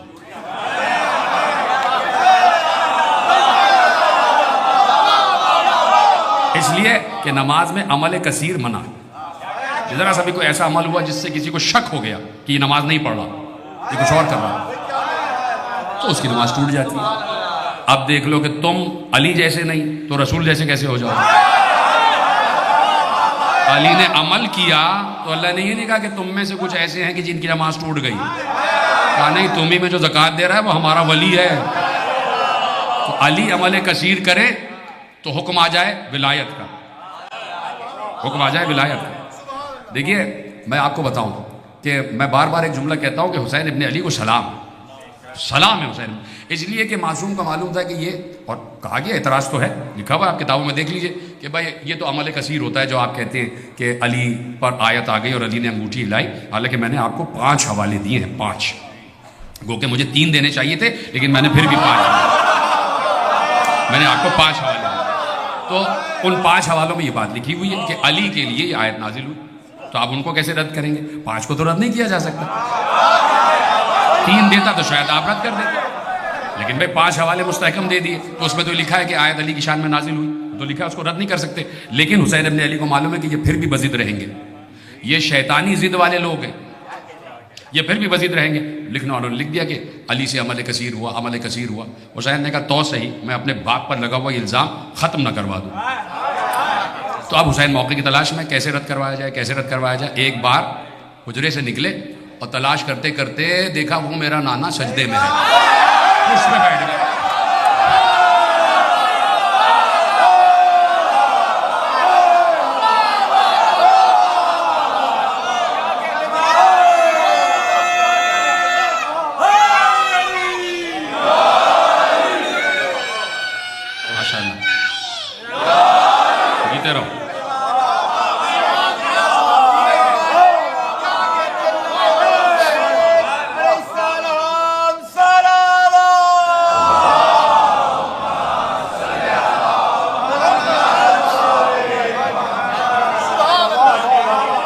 پشت پر بیٹھ گئے، پشت پر بیٹھ گئے اور فوراً نہیں اترے، اتر ہی نہیں رہے. 70 مرتبہ کہلوایا سبحان ربی الاعلیٰ وبحمدہ، سبحان ربی الاعلیٰ وبحمدہ، 70 مرتبہ. اب کہو رسول کے عمل کو عمل کثیر. کیسے دیکھیں اعتراض کو رد کروایا، کیسے اعتراض کو رد کروایا. تو اب یہاں پر ہیں دو معاملات. ایک ہے وہ کہ جو اللہ کے امر سے ہدایت کر رہا وہ بھی ہادی ہے. دونوں کے لیے لفظ اللہ نے جعلناہم استعمال کیا. آؤ کرو تفسیر قرآن کی، پڑھے جاؤ قرآن قرآن قرآن قرآن، کرو تفسیر. وجعلناہم، ہم نے ان کو امام بنایا ہے جو ہمارے امر سے ہدایت کرتے ہیں. اب آ جائیے آن دا کنٹریری سورہ قصص آپ پڑھیے، اس میں اللہ نے کہا وجعلناہم ائمۃ یدعون الی النار، یدعون الی النار، ہم ہی نے ایسے امام قرار دیے ہیں کہ جو جہنم کی طرف بلاتے ہیں. اب کرو تفسیر. اب کسی معصوم ذہن کی ضرورت پڑے گی نا اس مقام پر. میں آپ کو ابھی واضح کر دیتا ہوں بات. کسی نے معصوم سے پوچھا، اور دیکھیے ممبر ہے ہی اس لیے کہ اپنے نظریات نہیں، اپنے عقائد نہیں، جو معصوم نے کہا ہے وہ بیان کرو، وہ ڈیلیور کرو. ممبر وہ ہے کہ جو معصوم نے کہا ہے اس کو ڈیلیور کر دیا جائے. آپ کا کیا عقیدہ ہے، میرا کیا عقیدہ ہے، یہ ڈرائنگ روم میں بتائیے گا. پیغمبر نے بھی من کنتو مولا اپنی مرضی سے نہیں کہا تھا، اللہ نے کہا کہہ دو تو کہہ دیا. پیغمبر نے بھی اللہ کے کہنے سے کہا ہے نا. تو ممبر بنا اس لیے کہ جو معصوم کی احادیث ہے وہ پیش کر دی جائے، اپنا اس میں نتیجہ اور جو بھی ہے وہ الگ رکھے بات. تو اب میں نے کہا نا کہ اپنی طرف سے نہیں، میں معصوم کی حدیث پیش کر رہا ہوں. اور معصوم سے پوچھا گیا کہ مولا یہ ارشاد فرمائیے کہ اللہ دو مقامات پر کہہ رہا ہے کہ اللہ جسے چاہتا ہے ہدایت دیتا ہے، اور ایک مقام پر کہا اللہ جسے چاہتا ہے گمراہی میں چھوڑ دیتا ہے. جسے چاہتا ہے ہدایت دیتا ہے، جسے چاہتا ہے ہدایت نہیں دیتا. تو مولا اس میں تو بات ہی سمجھ میں نہیں آئی کہ پھر جزا و سزا کیسی، پھر حساب کتاب کیسا، پھر حشر نشر کیسا. اللہ نے ہدایت دی، ہدایت یافتہ ہو گیا جنت میں چلا گیا. اللہ ہی نے ہدایت نہیں دی، وہ جہنم میں چلا گیا. تو پھر جنت جہنم کیسی؟ جب اللہ ہی ہدایت دے رہا اور اللہ ہی ہدایت نہیں دے رہا تو پھر عدل الہی کہاں گیا؟ تو معصوم نے کہا جیسے تم کہہ رہے ہو ایسا نہیں ہے. اب دیکھیے آپ اس کو جعلناہم تک لے جائیے گا، اور ایک اور آیت بھی پیش کروں گا ابھی مجھے یاد آئی ہے، اس کو جعلناہم تک لے جائیے گا. کہ تم جیسے کہہ رہے ہو سمجھ رہے ہو ایسا نہیں ہے. کہ مولا پھر ارشاد فرمائیے کیا ہے؟ کہ معاملہ یہ ہے کہ جو اللہ سے ہدایت مانگے گا اسے ملے گی، جو نہیں مانگے گا نہیں ملے گی. کتنی سادی سی بات ہے. سلامت رہے اگر جملہ آپ تک پہنچ گیا. جو اللہ سے ہدایت مانگے گا اسے ملے گی، جو نہیں مانگے گا نہیں ملے گی. جو نہیں مانگے گا نہیں ملے گی. آپ جا رہے ہیں کہیں پر تو 6-7 گلیاں نکل رہی ہیں تو آپ پوچھیں گے ظاہر سی بات ہے کہ بھئی فلانی جگہ کا راستہ کہاں پر ہے. کبھی اس سے کبھی اس سے کبھی اس سے، پتہ نہیں میری بات پہنچے گی کہ نہیں. ان سے پوچھ رہے ہیں بھائی یہ بتا دو ریونگ ہل کا راستہ کہاں ہے، فلانے کا راستہ کہاں ہے، فلاں یہ بتا دو یہ بتا دو یہ بتا دو. وہ کہہ رہے ہیں یہ. اچھا 6-7 لوگ کھڑے آپ پوچھے چلے جا رہے ہیں اور ایک آدمی کھڑا ہوا بھائی مجھ سے پوچھ لو مجھے پتہ ہے راستہ. تو کتنا بے وقوف ہوگا وہ جو اس کو چھوڑ کے ان سے پوچھ رہا ہے. اب پوچھے جا رہے ہیں صراط مستقیم بتا دو، صراط مستقیم بتا دو، صراط مستقیم بتا دو، اور ممبر پہ ایک شخص بیٹھ کے کہہ رہا ہے انا صراط المستقیم، میں ہوں صراط مستقیم.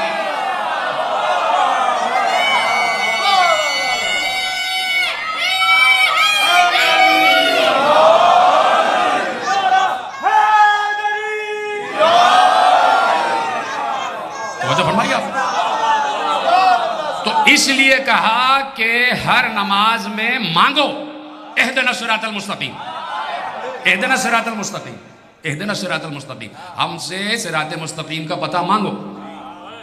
اب اہدنا الصراط المستقیم کا مطلب کیا ہوا؟ یہی پہ میں وجعلناہم تک آپ اس کو منطبق کر لیجیے گا. اہدنا الصراط المستقیم کا مطلب کیا ہوا؟ بظاہر کیا مطلب ہوا؟ ہمیں صراط مستقیم کی ہدایت کر دے. ایک بزرگ عالم اسلام کے کوئی ہو گئے 80 برس کے، 95 برس کے. جب وہ 14 برس کے تھے تو بالغ ہوئے، مکلف ہوئے، اور جب سے ان پر نماز واجب ہو گئی تو گویا کہ وہ سمجھ لیجئے کہ 60 برس سے نماز پڑھ رہے اور کہے جا رہے ہیں صراط مستقیم دکھا دے دکھا دے دکھا دے. پتہ نہیں ملی کہ نہیں ملی. تو اب یہاں اس لفظ کے مطلب پوچھنے پڑیں گے. کس سے؟ اپنے جیسوں سے نہیں، جس کے قلب پر قرآن نازل ہوا. ٹھیک ہے. اب کیا مطلب ہوا؟ جب علی نے بتا دیا اور پیغمبر نے پہلے کہا یا علی انت الطریق الی اللہ. اللہ، میرے تو رونگٹے کھڑے ہو جاتے ہیں جب پیغمبر کی کوئی حدیث علی کی شان میں پڑھتا ہوں. میرے تو رگ رگ میں ایک جوش پیدا ہو جاتا ہے. یا علی انت الطریق الی اللہ، اے علی تم اللہ تک پہنچنے کا راستہ، تم اللہ تک پہنچنے کا راستہ. یعنی پیغمبر کہہ چکے علی صراط مستقیم ہے. تو جب پیغمبر اپنے دور میں بتا چکے تو بھائی ہم تو یقین نہیں کرتے کہ صحابہ نے یقین نہیں کیا ہوگا.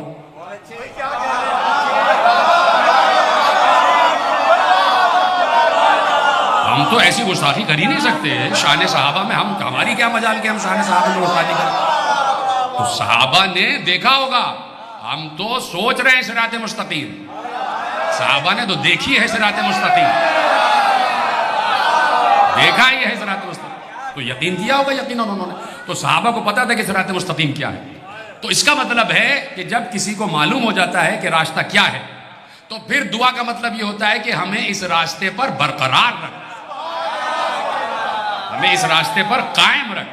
تو اب اہدنا الصراط المستقیم کا مطلب ہے کہ قائم رکھ. تو مطلب کہیں نہ کہیں بدلتے ہیں. اب میں آپ کے سامنے ایک آیت پڑھتا ہوں، اور آیت آپ کی سنی بھی ہے کہ اللہ نے کہا کہ وَأَنزَلْنَا، ہم نے آسمان سے لوہے کو نازل کیا. وَأَنزَلْنَا الْحَدِيدَ فِيهِ بَأْسٌ شَدِيدٌ وَمَنَافِعُ لِلنَّاسِ. یہاں تک آپ نے آیت سنی ہے کہ ہم نے آسمان سے لوہے کو نازل کیا. وَأَنزَلْنَا الْحَدِيدَ، ہم نے آسمان سے لوہے کو نازل کیا. فِيهِ بَأْسٌ شَدِيدٌ، بڑا مقوی ہے، بڑا قوت والا ہے. وَمَنَافِعُ لِلنَّاسِ، اس میں انسانوں کے لیے بڑے فائدے ہیں. اب آیت آگے کی وَلِيَعْلَمَ اللَّهُ مَن يَنصُرُهُ وَرُسُلَهُ بِالْغَيْبِ. سورہ حدید کی 25ویں آیت کہ ہم نے لوہے کو آسمان سے نازل کیا. اور تمہیں پتہ ہے کہ وَلِيَعْلَمَ اللَّهُ، اس کا ترجمہ آپ کے حوالے کرتا ہوں بعینہ ہی جو ترجمہ ہے. وَلِيَعْلَمَ اللَّهُ، ہم نے لوہے کو، اللہ کہہ رہا ہے وَأَنزَلْنَا الْحَدِيدَ، ہم نے لوہے کو آسمان سے نازل کیا. کیوں نازل کیا؟ تاکہ اللہ کو یہ معلوم ہو جائے کہ کون ہے جو اللہ کی مدد کر رہا. آیت کا بعینہ ہی ترجمہ یہ ہے تاکہ اللہ کو معلوم ہو جائے. تو کیا اللہ کو معلوم نہیں ہے؟ کیا اللہ عالم نہیں ہے؟ اب آیت کا بالعکس ترجمہ ہوگا. بالعکس ترجمہ کیا؟ یعنی تاکہ اللہ تمہیں یہ بتا دے کہ کون ہے جو اللہ کا مددگار ہے. اب سمجھے آپ؟ جعلناہم کا مطلب یہاں سے پھر اختصاص کی کیفیت میں تقسیم کی منزل پہ آ جائے گا کہ کچھ امام ایسے ہیں جو ہمارے امر سے ہدایت کرتے ہیں، اور کچھ ایسے ہیں جو اپنی مرضی سے ہدایت کرتے ہیں. اور جو اپنی مرضی سے ہدایت کرتے ہیں وہ تمہیں جنت کی طرف نہیں جہنم کی طرف لے جا رہے ہوتے ہیں، جہنم کی طرف. اور پھر ختم ہو رہی ہے بات، اور یہیں سے گفتگو کل انشاءاللہ آغاز ہو جائے گی کہ وَجَعَلْنَاهُمْ أَئِمَّةً يَدْعُونَ إِلَى النَّارِ، يَدْعُونَ إِلَى النَّارِ. وہ جہنم کی دعوت دے رہے ہوتے ہیں، جہنم کی دعوت دے رہے ہوتے ہیں. دعوت کہتے ہیں نا، بڑے عین چبا چبا کے بولا جاتا ہے دعوت. وہ جہنم کی دعوت دے رہے ہوتے ہیں، دعوت دے رہے ہوتے جہنم کی. کیا مطلب؟ اللہ کہہ رہا ہے وہ کہتے ہیں آؤ جہنم کی طرف. کیا کوئی آپ کو ایسا رہبر، قائد، رہنما، امام، ہادی، حجت ملا، یا کوئی پارٹی کا سربراہ کہ آؤ ہماری پارٹی کے ساتھ چلو میں تمہیں گڈھے میں پھینک دوں گا؟ کوئی نہیں کہتا. کوئی ایسا رہنما کبھی نہیں ہے جو کہے کہ آؤ ہمارے مکتب کو اختیار کرو ہم تمہیں جہنم کی طرف لے جائیں گے. کوئی نہیں. سب کہتے ہیں ہمارے ساتھ آؤ جنت، ہمارے ساتھ آؤ جنت. اس کا مطلب ہے کہ جنت کا بھی ہر کسی کو پتہ نہیں ہے. اور دوسرا جملہ کیا ہے؟ جسے وہ جنت سمجھ رہے ہیں اللہ کہہ رہا ہے جہنم ہے. جسے وہ جنت سمجھ رہے ہیں اللہ کہہ رہا ہے یہ جہنم ہے. جنت کی طرف تو وہ لے جائے گا جو ہماری طرف سے بنایا ہوا ہے، اور جو جنتوں کا سردار ہے وہی تو جنتوں کی طرف لے جائے گا، اور جو ان کی طرف بلائے گا وہی دعوت جنت دے گا. تو اب کہا کہ دو قسم کے امام. ایک ہے امام جنت، ٹھیک ہے، حق اور باطل کا سفر چل رہا ہے یہیں سے، اور یہ چلتا چلا جائے گا. تو حق کی پہچان ہر دور میں اللہ نے بتا دی اور نام لے کے بتا دی. آدم حق، نوح حق، ابراہیم حق، موسیٰ حق، عیسیٰ حق، مصطفیٰ حق، علی حق، یہ سب نام لے کے بتائے. اب پہچان بتا دی. رسول کے بعد اللہ نے صفات گنوا دی ہے، پہچان بتائی کہ کچھ امام ہیں جو جنت کی طرف دعوت دیتے ہیں اور کچھ امام ہیں جو جہنم کی طرف. اگر اللہ نام لے دیتا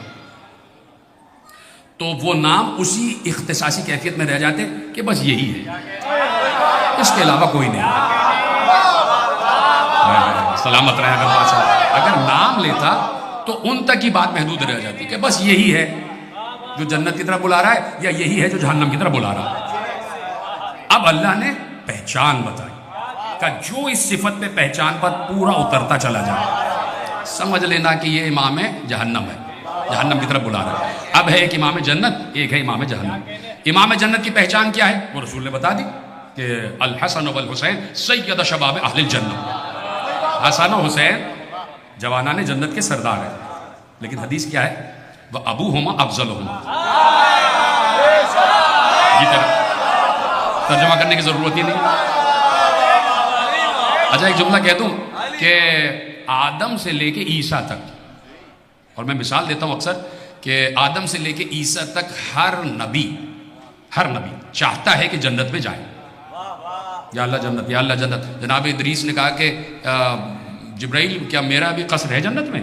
کہا ہے، قصص الانبیاء سے پڑھ رہا ہوں، یہ بات لکھی ہوئی ہے۔ جبرائیل علیہ السلام آئے تو کہا کیا میرا قصر بھی ہے جنت میں، محل ہے؟ کہا ہے۔ تو کہا کہ اللہ سے اجازت لے کے آئیے کہ مجھے میرا قصر دکھایا جائے۔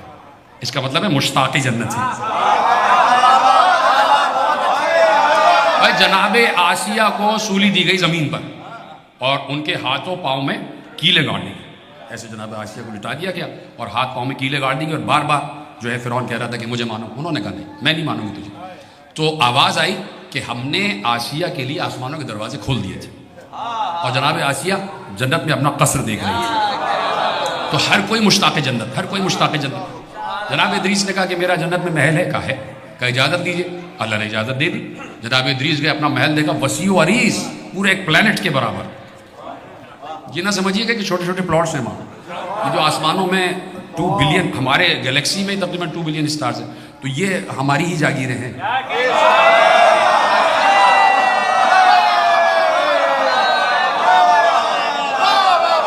اتنی بڑی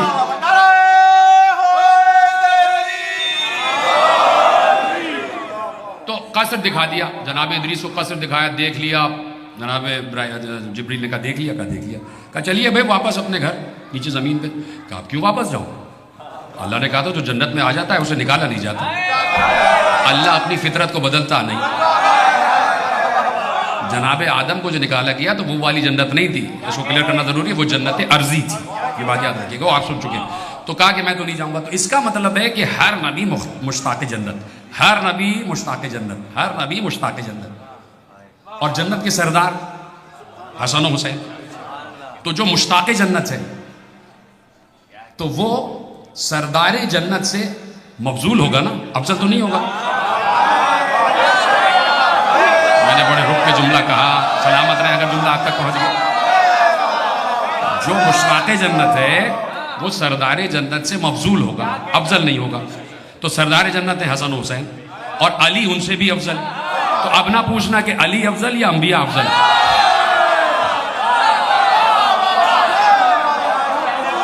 حسین تک آ گئے، یہ ہیں امامان جنت۔ اب بات رہ گئی کہ اللہ سے پوچھا جائے کہ امام جہنم کی پہچان بتا دے۔ تو نے صفات گنوائے امام جنت کے اور تیرے نبی نے پتہ بتا دیا، اب ذرا تو بتا دے کہ جہنم والے امام کی پہچان کیا ہے۔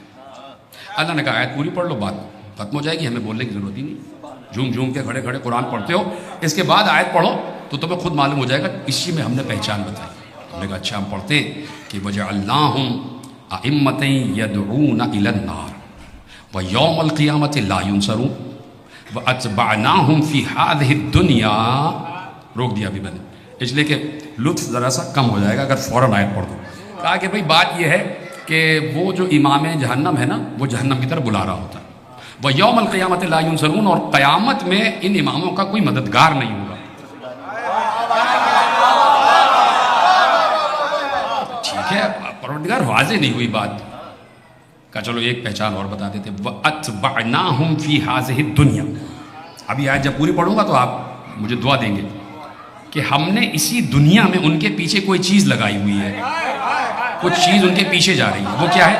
وَأَتْبَعْنَاهُمْ فِي هَذِهِ الدُّنْيَا لَعْنَةً۔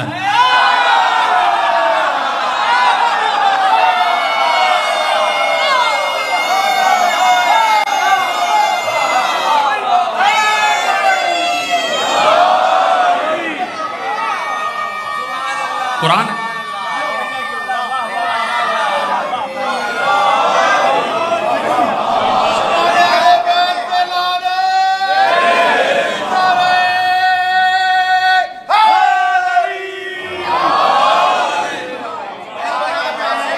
وَأَتْبَعْنَاهُمْ فِي هَذِهِ الدُّنْيَا، ہم نے اسی دنیا میں ان کے پیچھے لعنت کو لگایا ہوا ہے، یعنی وہ آگے آگے ہیں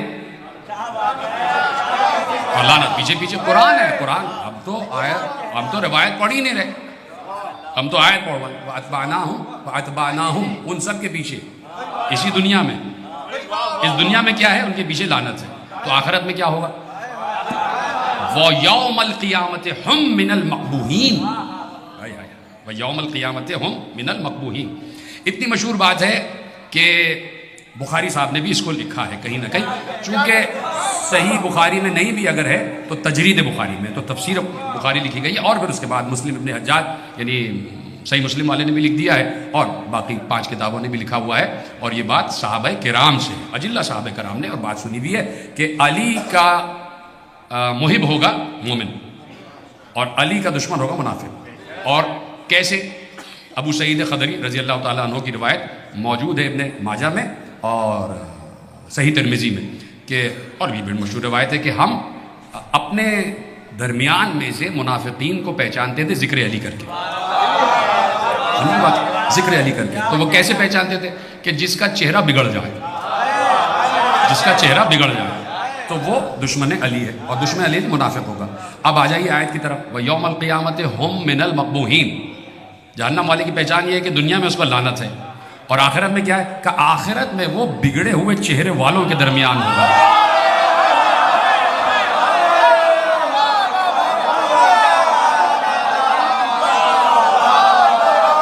مقبوحین، بگڑے چہرے والوں کے درمیان۔ تو یہ مجلسیں اس لیے ہو رہے ہیں کہ تاکہ بگڑے چہرے ذرا سنبھل جائیں، اس لیے تاکہ بگاڑ جو چہروں میں آیا ہے وہ بھی اچھا ہو جائے، اور بگاڑ جو عقیدوں میں آیا ہے وہ بھی اچھا ہو جائے۔ تو ہمیں اصل میں عالم اسلام سے ہے محبت، ہم چاہتے ہیں عالم اسلام عالم ایمان میں آ جائے، عالم اسلام عالم ایمان میں آ جائے، اور غدیر سے جو ڈائیورژن ہوا ہے واپس ٹریک پہ آ جائے، واپس ٹریک پر آ جائے۔ تو ہم یہ کام اپنی مرضی سے نہیں کر رہے، امت تک یہ پیغام پہنچے، یہ جو کام ہو رہا ہے ذکر آل محمد، یہ ہماری مرضی سے نہیں ہو رہا، یہ عین حکم پیغمبر ہے، اور پیغمبر نے صحابہ کی ذمہ داری لگائی تھی، وہ کام ہم کر رہے ہیں۔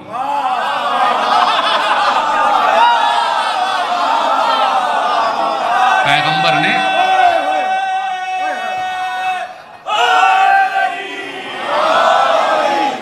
صحابہ تو ہمیں دعائیں دے رہے ہوں گے، صحابہ ہمیں دعائیں دے رہے ہوں گے، اس لیے کہ پیغمبر نے کاندھے پہ بلند کر کے علی کی مولائیت کا جب اعلان کیا تو اس وقت ہم نہیں تھے، اس وقت سارے کے سارے صحابہ اجلہ صحابہ کرام تھے کہ جو یہ سن رہے تھے کہ من کنت مولا فہذا علی مولا، اور ان سے پیغمبر نے کہا تھا تم میں سے جو یہاں ہے وہ اس تک پہنچائے جو یہاں نہیں ہے۔ تو وہ کام ہم کر رہے ہیں، پیغمبر نے کہا ہے تو ہم کر رہے ہیں، اپنی مرضی سے تھوڑی کر رہے ہیں۔ جس دن پیغمبر کہیں گے کہ غدیر کی تبلیغ نہ کرو، ہم چھوڑ دیں گے، اب تک تو نہیں کہا۔ اب اسی لیے رجت کا انتظار کر رہے ہیں کہ وہ آ جائیں تو پھر پوچھیں گے غدیر مانے یا نہ مانے۔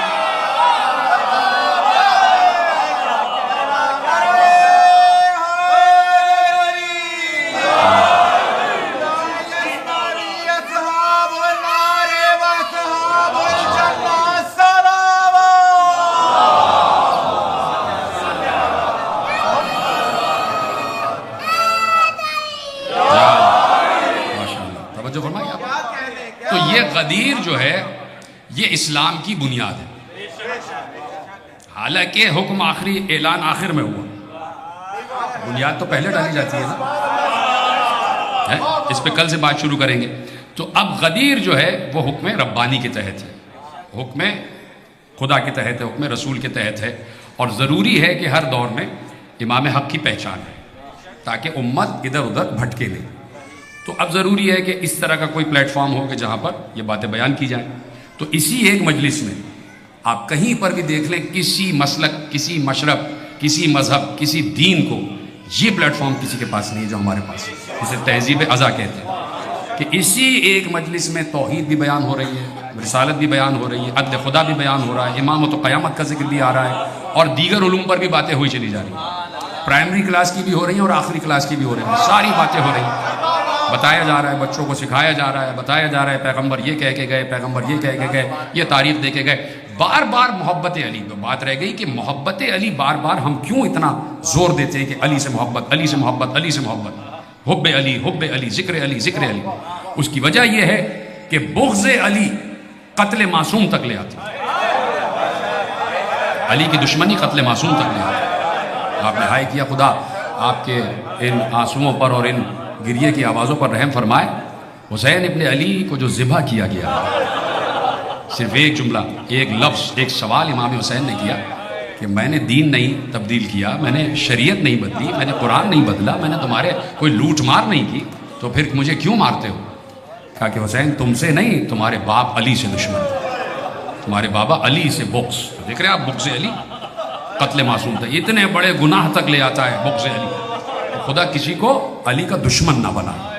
اور صرف حسین نے ہی بدلے نہیں اتارے، اپنے بابا سے دشمنی کے بدلے صرف حسین سے نہیں لیے گئے، حسین کی بہن سے بھی بدلے لیے گئے، حسین کے اہل حرم سے بھی بدلے لیے گئے. چلو بی بی زینب تو 56 برس کی تھیں، بی بی ام کلثوم سلام اللہ علیہما 55 برس کی تھیں، یہ بڑے سن کی تھیں، صبر کر لیا.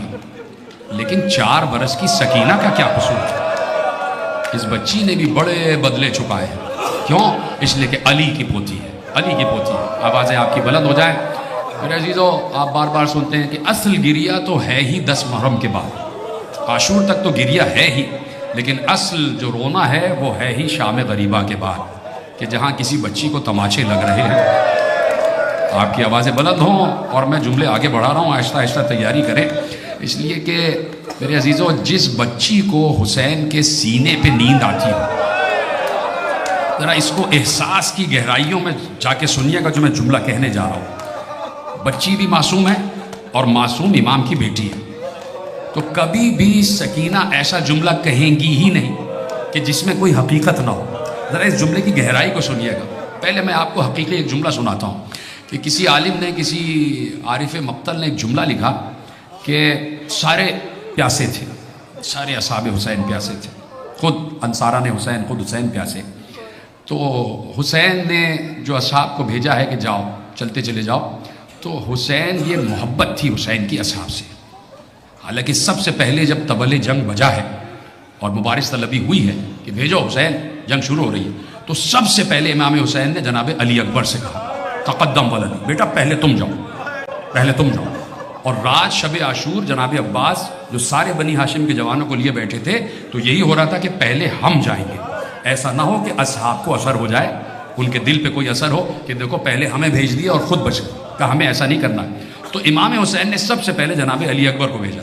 لیکن سامنے اصحاب آ گئے کہ مولا یہ کیسے ہو سکتا ہے کہ ہم موجود ہوں اور شبیہ رسول ذبح ہو جائے، ہم موجود ہوں اور ہم شکل رسول ذبح ہو جائے. تو اصحاب گئے. تو لکھنے والے نے لکھا کہ جو صحابی جتنی جلدی شہید ہو رہا تھا، اس کی پیاس اتنی ہی جلدی ختم ہو رہی تھی.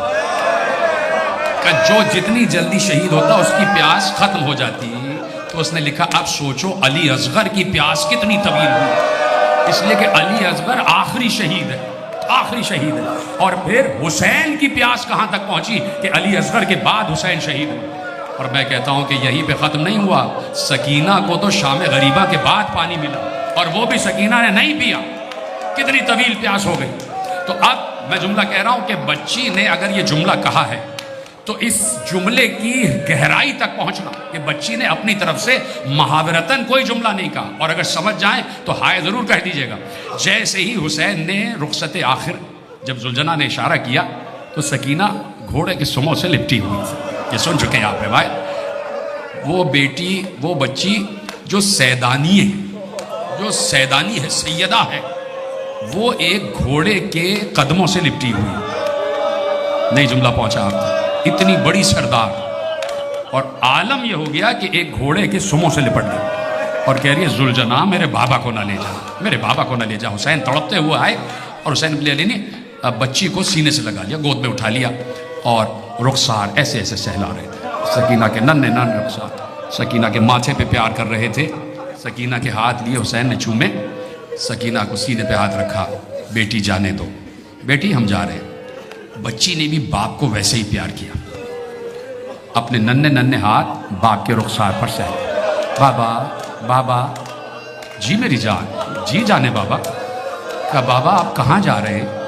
بچی نے بڑے معصومانہ انداز میں پوچھا، بابا آپ کہاں؟ اب تصور کرو کہ حسین کی گود میں سکینہ ہے ایسے، اور بچی کی طرف حسین کا رخ ہے، اور بچی رخسار سہلا سہلا کے کہہ رہی ہے بابا کہاں جا رہے ہیں؟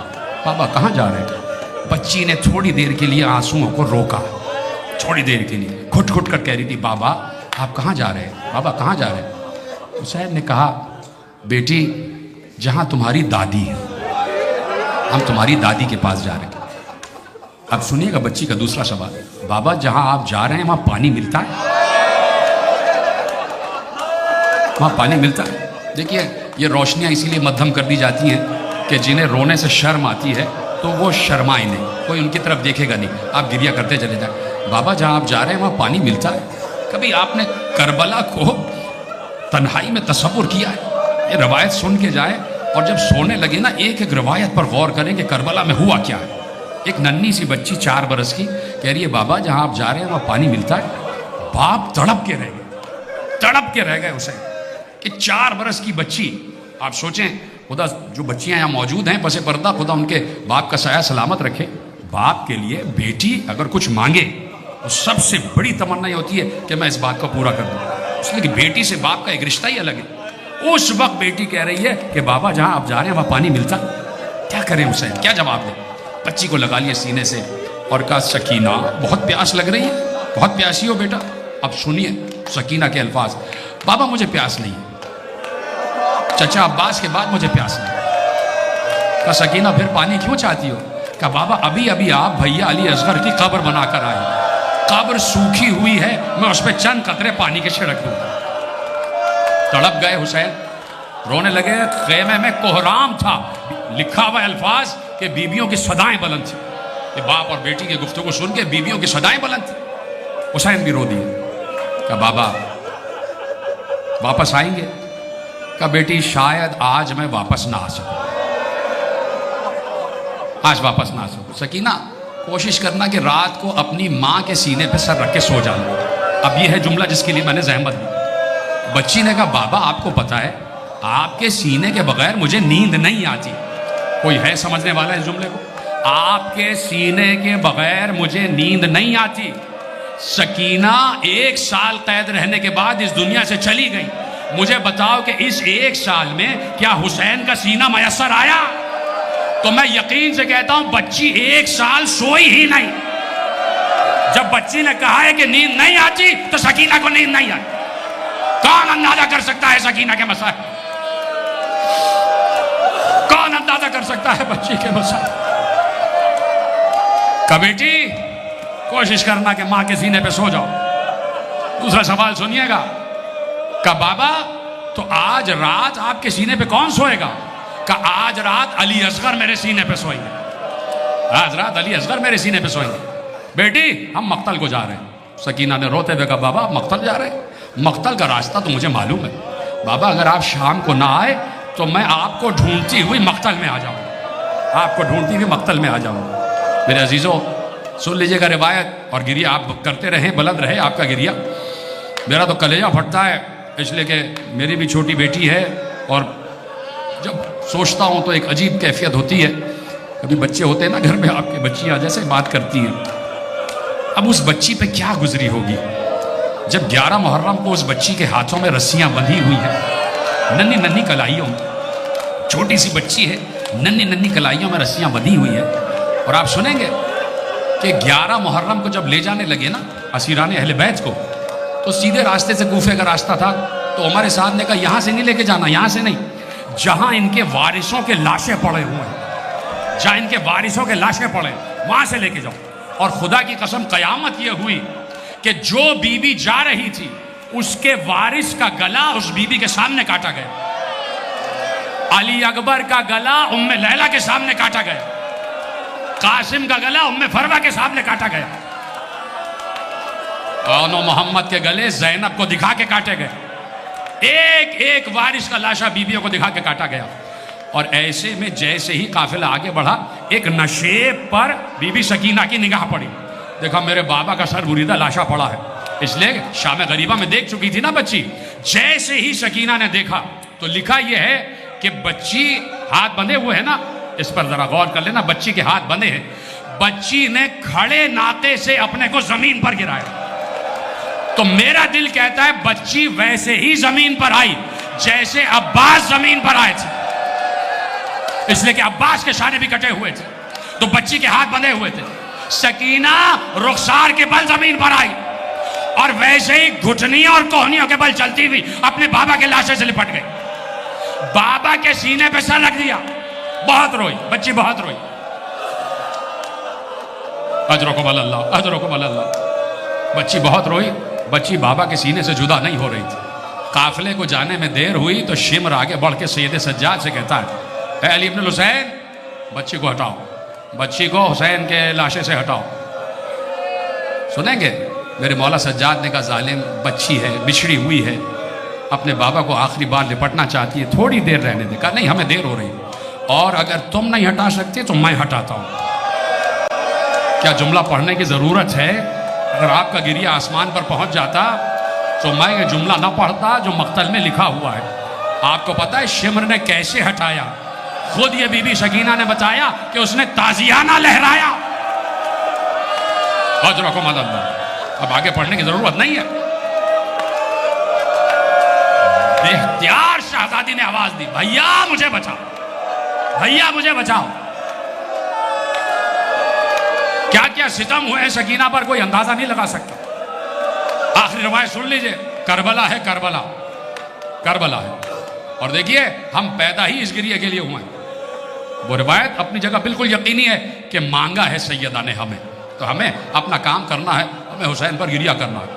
اور اسی گریہ کے ذریعے سے 14 برس سے فتح حاصل کی ہوئی ہے. اسی رونے کے ذریعے ہم نے اپنے عقیدے کو منوایا ہوا ہے. بچی کو آگے لے کے چلے, اٹھا لیا سید سجاد نے انہی بندھے ہوئے ہاتھوں سے, ہتھ کڑیوں اور بیڑیوں سے. بچی کو اٹھا کے پھوپھی کے حوالے کیا. پھوپھی اماں سکینہ کو سنبھالی. سکینہ آگوش زینب میں بیٹھ گئی. کیا حالت, کیا عالم ہوگا شہزادی کا. چھوٹی سی شہزادی ابھی اپنے باپ کے لاشے سے جدا ہوئی. ابھی لاشا دیکھ رہی تھی نا بچی, اور اب بچی جیسے ہی ناقے پہ بلند ہوئی, بی بی زینب کا ناقہ بیچ میں ہے, ایک طرف ایک نیزہ ہے, ایک طرف ایک نیزہ ہے. ایک نیزے پر کٹا ہوا سر حسین ہے اور دوسرے نیزے پر زینب کی چھنی ہوئی چادر ہے. بیچ میں بی بی کا ناقہ ہے, اور ایسے میں سکینہ جناب زینب کی گود میں بیٹھی ہوئی. ہر بی بی کہہ رہی ہے سکینہ کا خیال رکھنا, سکینہ کا خیال رکھنا. اس لیے کہ حسین وقت آخر یہ کہہ کے گئے تھے کہ بہن زینب یہ میری امانت ہے, میری امانت کا خیال رکھنا, میری امانت کا خیال رکھنا. میں کیسے پڑھوں میرے عزیزوں؟ کاش کہ میں روایت کا حق ادا کر سکوں, اس لیے کہ کربلا پڑھنا اتنا آسان کام نہیں ہے, کلیجہ شک ہو جاتا. کہتے ہیں کہ جب شمر نے, عمر سعد نے, خولی نے دیکھا کہ اس بچی کو سب بڑی اہمیت دے رہے اور یہ بچی کسی طرح چپ نہیں ہو رہی, بار بار ہم تماچے مارتے ہیں, ہم نے شام غریبہ اس کے کان سے گوشوارے بھی چھین لیے, یہ بار بار ہائے بابا, ہائے بابا, ہائے چچا, ہائے امو. یہ بچی رونے سے رکتی نہیں ہے, اس کو بار بار ہم کہتے ہیں رکو, رونے سے یہ رکتی نہیں ہے, اور سب کی محبت کا محور ہے. کہ اچھا یہ بچی رونے سے رکتی نہیں ہے اور یہ سب قیدیوں کی محبت کا محور ہے, تو کہا کہ ان کو اور ظلم میں مبتلا کرو. کہا وہ کیسے؟ کہا کہ ایک ناقہ الگ سے منگایا جائے, ایک اونٹ الگ سے منگایا گیا جس پر کوئی کپڑا نہیں ہے, کوئی کجاوا نہیں ہے, کوئی محمل نہیں ہے. بچی کو جناب زینب کی گود سے چھینا گیا اور بچی کو شکم کے بل اونٹ سے باندھ دیا گیا. اونٹ کا کوہان تھا, سکینہ کا سینہ تھا, اور ایسے اونٹ سے باندھ دیا گیا. اور اب جو اونٹ کو دوڑایا گیا, آخری جملے تقریر کے, بچی کی آواز آ رہی تھی, بھیا میرا گلا چھل رہا ہے, بھیا میرا سینہ چھل رہا ہے, بھیا شمر سے کہو اب نہیں رہوں گی, بھیا مجھے جدا کر.